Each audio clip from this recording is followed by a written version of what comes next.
Bismillahirrahmanirrahim. Alhamdulillahi rabbil alamin. Allahumma salli ala Sayyidina Muhammad wa ala ali Sayyidina Muhammad.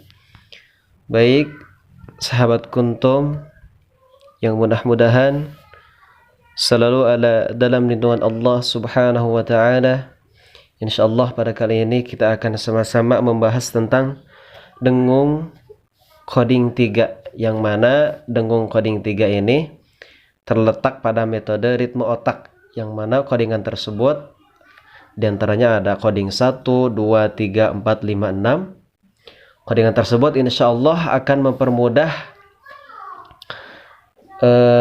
kepada kita, yaitu untuk menghafal maupun murojaah Al-Quran. Nah, seperti itu. Yang mana coding 3 ini simbolnya hanya 3. Yang pertama mim tasydid, nun tasydid atau gunnah musyaddadah. Yang kedua mim sukun bertemu dengan mim dan bertemu dengan huruf ba.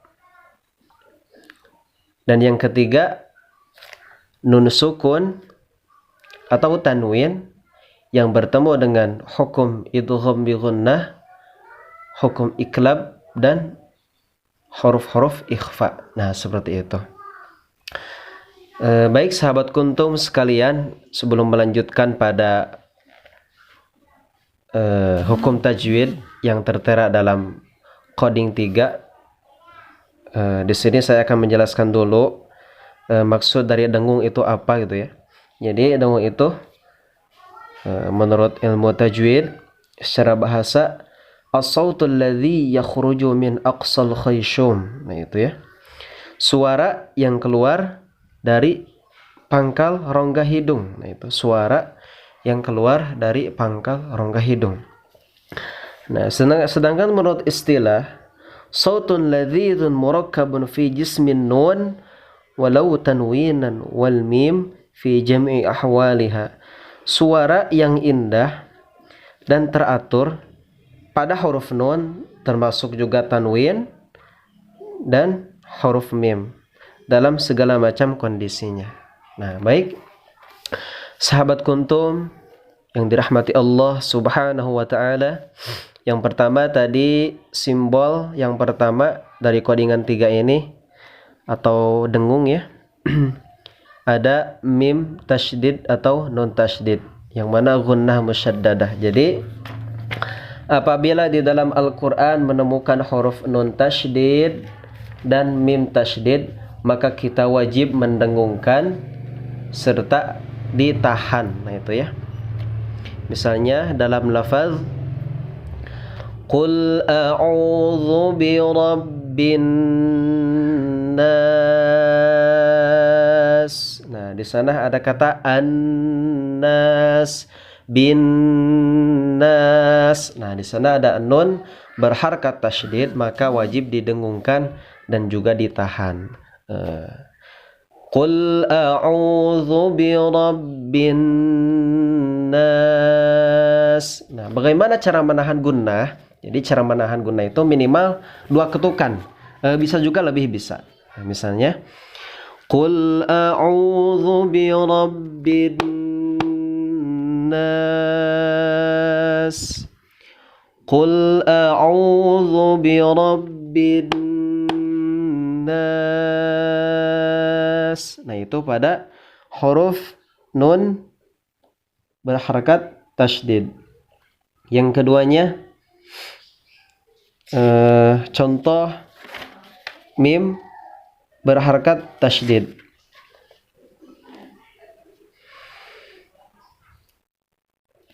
Mimma.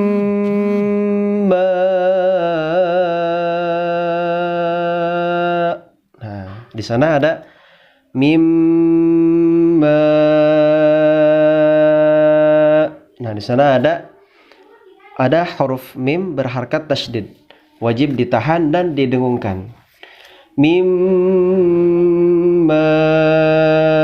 immahin. Mimma mahin. Nah, itu untuk simbol yang pertama, yaitu mim tasydid atau nun tasydid, atau disebut gunnah musyaddadah.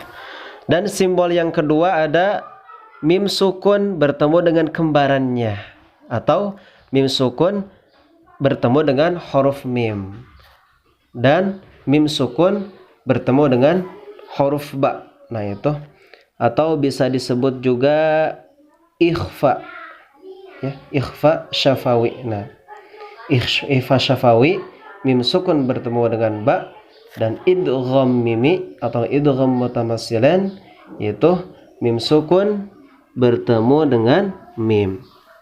Nah, jadi di mana-mana dalam Al-Qur'an kita menemukan yang pertama mim sukun bertemu dengan kembarannya atau bertemu dengan huruf mim, maka wajib didengungkan dan juga ditahan, yang mana cara menahannya itu panjangnya sama dengan gunnah. Nah, itu misalnya dalam lafaz lahum ma yasha, lahum ma yasha. Nah, di sana ada lafaz lahum yang mana mim sukun ma. Nah, kedepannya ada huruf mim lagi. Mim sukun bertemu dengan huruf mim, maka wajib ditahan dan didengungkan. Nah, itu lahum ma yasha. Nah, itu ya. Nah, pada simbol yang kedua, poin keduanya adalah mim sukun bertemu dengan huruf ba, ya. Mim sukun bertemu dengan huruf ba, atau dalam istilah tajwid disebut ikhfa syafawi. Nah, kita praktekkan. Tarmihim bihijaratin min sijil. Tarmihim. Nah, di sana ada mim sukun ke depannya bertemu dengan huruf ba, maka wajib didengungkan dan wajib ditahan. Tarmihim bihijaratin min sijil. Nah, itu untuk simbol yang kedua, yang mana simbol yang kedua itu mim sukun bertemu dengan huruf mim, atau bisa disebut dengan idgham mimi. Dan poin yang kedua ada mim sukun bertemu dengan huruf ba, bisa disebut juga dengan ikhfa syafawi. Nah, seperti itu. Nah, kita lanjutkan kepada simbol yang ketiga, yaitu nun sukun atau tanwin, yang mana bertemu dengan huruf idgham bi gunnah. Yang kedua bertemu dengan huruf iqlab, dan yang ketiga bertemu dengan huruf ikhfa. Baik, yang pertama ada nun sukun atau tanwin bertemu dengan huruf idgham bi gunnah, ya, yang mana dalam ilmu tajwid kita harus mengenal dulu idgham bi gunnah. Apa arti dari idgham bi gunnah? Idgham itu adalah memasukkan, dan bi gunnah itu disertai dengan gunnah. Gunnah itu apa? Dengung, ya. Dengung. Jadi ketika ada nun sukun atau tanwin bertemu dengan huruf idgham bi gunnah, maka wajib didengungkan, ya, dan ditahan. Nah, huruf idgham bi gunnah itu ada 4. Yang pertama ada iya, kedua mim, ketiga nun, keempat waw. Sekali lagi, yang pertama ada iya, yang kedua ada nun, yang ketiga ada mim, dan yang keempat ada waw, ya. Jadi di mana-mana ada nun mati atau tanwin bertemu dengan huruf idgham bi gunnah, yang mana ya, nun, mim, waw, maka wajib didengungkan ya. Wajib didengungkan dan ditahan. Nah, misalnya dalam lafaz faman ya'mal, faman ya'mal. Nah, di sana ada nun mati bertemu dengan huruf iya.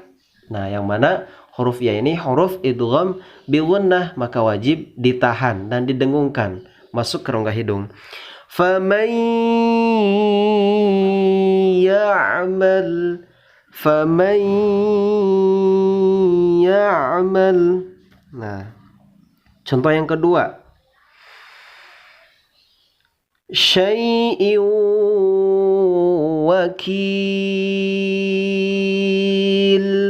syai'in wakil. Nah, di sana ada syai'in, ada tanwin kasrah, ke depannya ada huruf waw. Syai'in. Nah, harus dengung ya, dengung masuk ke rongga hidung dan ditahan. Syai'in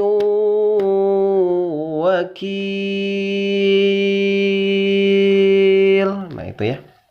Nah, itu idgham bi gunnah. Nah, yang kedua ada nun mati atau tanwin bertemu dengan huruf iqlab. Nah, yang mana iqlab itu dalam ilmu tajwid hurufnya cuma satu, yaitu ba ya, yaitu ba. Nun mati atau tanwin bertemu dengan huruf ba, maka wajib didengungkan. Baik, kita contohkan. Wa amma man bakhila wastaghna. Wa amma man. Nah, di sana ada nun mati bertemu dengan huruf ba, didengungkan. Asalnya wa amma man bakhila, karena ini terhukum dengan hukum iklab, maka man di sana man harus diganti dengan huruf mim.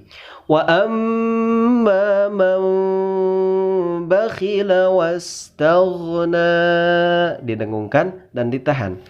Wa amma man bakhila wastaghna. Nah, seperti itu. Ya, baik.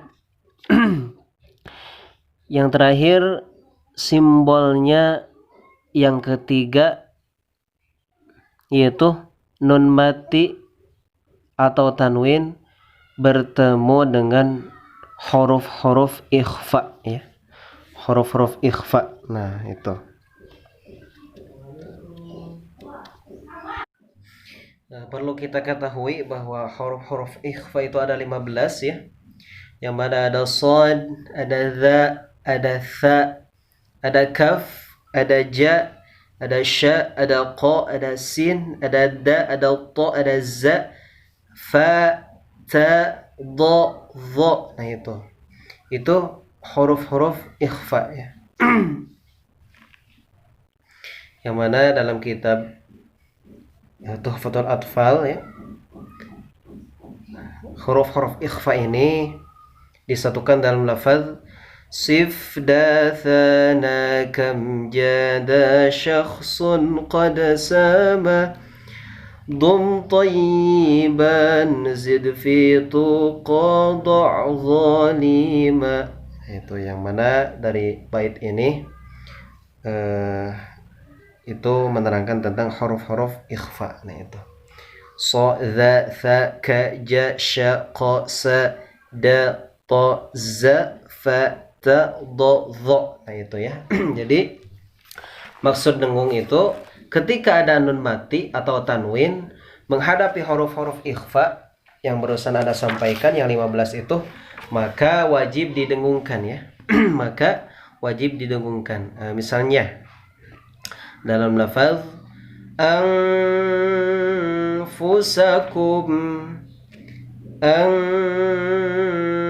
anfusakum. Nah, di sana ada lafaz anfusakum, ada huruf nun sukun bertemu dengan fa. Ada huruf nun sukun bertemu dengan huruf fa, yaitu fa itu termasuk huruf ikhfa ya. Jadi wajib didengungkan dan wajib ditahan pula. anfusakum. Nah, selanjutnya syai'un syahid. Syai'un syahid. Nah, di sana ada syai'un. Nah, syai'un ada tanwin dhammah. Tanwin dhammah bertemu dengan huruf sya, maka wajib didengungkan dan ditahan. Syai'un syahid. Contoh yang lain, qismatu diza kiraman katibin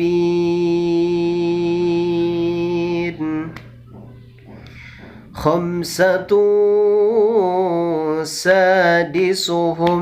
Nah, itu mungkin untuk untuk keterangan tentang ikhfa ya, berdengung yang berhubungan dengan ikhfa-nya. Jadi dapat disimpulkan bahwa dengung koding 3 itu terdapat 3 simbol. Simbol yang pertama adalah nun tasydid dan mim tasydid atau gunnah musyaddadah.